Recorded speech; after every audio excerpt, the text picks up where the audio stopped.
Hello மக்களே, welcome to Sellur E Sevai info channel. இங்க பாருங்க, இந்த நீட் எக்ஸாம் அப்படிங்கிறது ரொம்ப ரொம்ப முக்கியமான ஒரு ஆப்பர்ச்சுனிட்டி இல்லையா? உங்களோட மொத்த உழைப்பும் பலன் தரப்போற நாள் அது.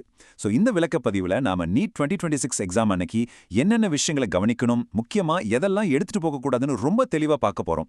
நாங்க உங்களுக்காக இது மாதிரி யூஸ்ஃபுல்லான தகவல்கள் தொடர்ந்து சொல்லிக்கொண்டே இருப்போம். நம்ம பேஜை ஃபாலோ பண்ணிட்டு பார்த்தீங்கன்னா உங்களுக்கு ரொம்ப ஹெல்ப்பா இருக்கும். அதுக்கு முன்னாடி கொஞ்சம் நம்ம செல்லூர் இ-சேவை சேனலை சப்ஸ்கிரைப் பண்ணுங்க நம்பா. அப்பதான் நாம போடுற ரொம்ப யூஸ்ஃபுல்லான விஷயங்கள் உங்களுக்கு உடனே நோட்டிஃபிகேஷனா கிடைக்கும். நீங்க எந்த ஒரு அப்டேட்டையும் மிஸ் பண்ண மாட்டீங்க. அண்ட் அது எங்களுக்கும் தொடர்ந்து நிறைய அப்டேட்ஸ் கொண்டு வர கொஞ்சம் ஹெல்ப்பா இருக்கும். சரி, இப்போ ரொம்ப முக்கியமான விஷயத்துக்குள்ள போலாம். நீட் எக்ஸாம் எழுத போறவங்க கண்டிப்பா தெரிஞ்சுக்க வேண்டிய விஷயங்கள் இதோ. ஓகே, இப்போ எக்ஸாம் ஹாலுக்குள்ள எதெல்லாம் கண்டிப்பா கொண்டு போக கூடாதுன்னு பார்ப்போம்.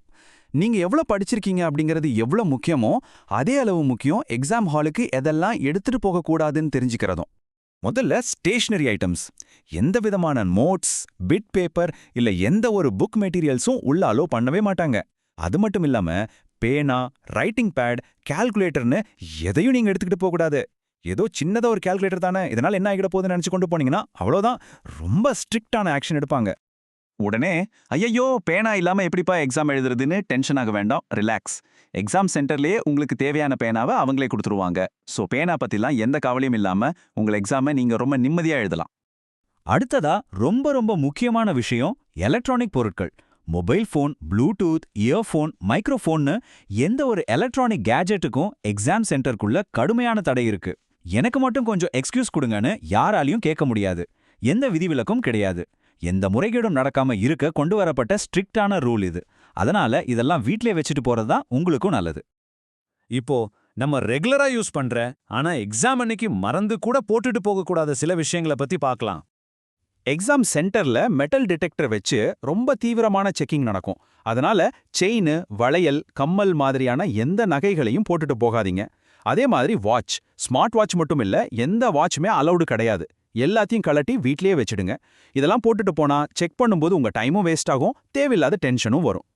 அதே மாதிரி உங்களோட பர்சனல் திங்ஸ், அதாவது பர்ஸ், ஹேண்ட்பேக், கேப், சன்கிளாஸ் இதெல்லாம் உள்ளே கொண்டு போகவே கூடாது. இது எல்லாம் வெளியிலே உங்க பேரண்ட்ஸ் கிட்ட கொடுத்துருங்க. உள்ள கண்டிப்பா அனுமதிக்கவே மாட்டாங்க.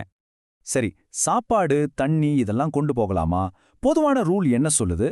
சில குறிப்பிட்ட மெடிக்கல் கண்டிஷன் உள்ளவங்களுக்கு என்ன சலுகை இருக்குன்னு இப்ப பார்ப்போம். ஜென்ரலா எக்ஸாம் எழுத போற students chips, snacks, cool drinks, ஏன் உங்களோட பர்சனல் வாட்டர் பாட்டில் கூட கொண்டு போக அனுமதி இல்ல. அப்போ எக்ஸாம் எழுதும்போது தாகமா இருந்தா என்ன பண்றதுன்னு யோசிக்கிறீங்களா? கவலை வேண்டாம், உள்ளேயே உங்களுக்கு குடிக்க தண்ணீர் கொடுப்பாங்க. ஆனா இதுல ஒரு முக்கியமான எக்ஸெப்ஷன் இருக்கு. சர்க்கரை நோய், அதாவது டயபெட்டிக் பிரச்சனை உள்ள மாணவர்களுக்கு மட்டும் ஒரு ஸ்பெஷல் பெர்மிஷன் இருக்கு. உங்ககிட்ட சரியான மெடிக்கல் சர்டிஃபிகேட் இருந்தா நீங்க வாழைப்பழம், ஆப்பிள், ஆரஞ்சு மாதிரியான பழங்கள், சுகர் மாத்திரைகள், அப்புறம் டிரான்ஸ்பரண்டான ஒரு வாட்டர் பாட்டில் கொண்டு போகலாம். ஆனா இங்கேயும் ரொம்ப கவனமா இருக்கணும். சாக்லேட் மாதிரியான பேக்ட் ஃபுட்ஸுக்கு கண்டிப்பா அனுமதி இல்ல.